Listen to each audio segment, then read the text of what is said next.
kwento, no? Siguro sa dami ng mga kwentong mga narinig mo, meron din siguro mga kwento na tipong muntik ng muntik ng tumigil, ganyan, no? Anong sinasabi mo na sa kanila para tumuloy sa laban?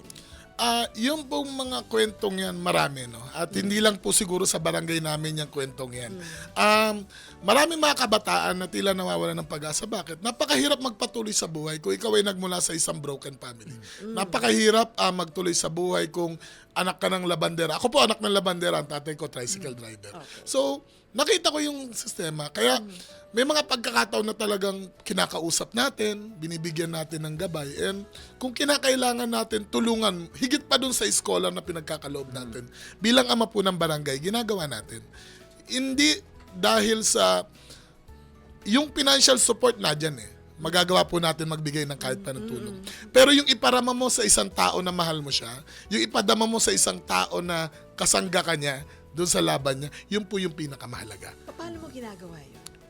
Yun nga po, Ate Faith, yung kinakausap natin sila, pinapaliwanag natin na kung titigil ka, maaring makakuha ka ng magandang trabaho ngayon na masigit na kikita ka, pero ito'y temporary.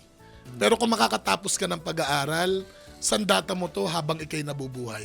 At yung edukasyon na makukuha mo, yan ay diploma na panghabang buhay na magagamit mong pasaporte, di ba, Kuya Romel? Kaya, yun ang advice ko lagi sa kanila, mag-aral tayo, magsumikat tayo. Dito po makatapos, no? Yes po. So within reach ka nila, nate-text ka nila. Ay, opo.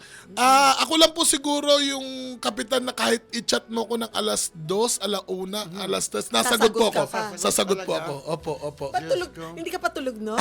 Ano po, kasi nga po, meron po akong part-time job na yung mga BA assistants, okay. mostly madaling araw po siya. Kaya ako po ay madalas panggabi, pero sa umaga po nakakatulog naman tayo ng tanghali kahit pa paano para masustain natin. Opo. Pero di ba meron yung pong maging kapitan, lahat ng sakit ng ulo nararanasan nyo sa community nyo? Di ba? Meron bang iba rin nasa kabila ng ginagawa nyo, nagagalit din sa inyo? Alam mo po Kuya Romel, hindi mo kayang isatisfy lahat ng tao Okay, oo. 'Di ba? May gawin kang mabuti, may sasabihin pa rin 'yan May gawin kang hindi maganda, pag hindi akma doon sa gusto nila, may masasabi sila. Pero ito lang po yung guys ko iparating sa kanila. Hindi ko man maibigay lahat para sa inyo. May mga pagkakataon naman na gagawa natin ng paraan para magawan natin at maibigay natin. Kasi kung yung Pilipinas nga, no, ang Pangulo hindi niya kayang ibigay lahat para sa kanila. Kami pa kaya na punong barangay. Although kami po yung frontliners, kami yung unang nakakarinig ng problema. Kami yung unang nakaka-notice ng sistema. Kaya hanggat maaari po kung kaya namin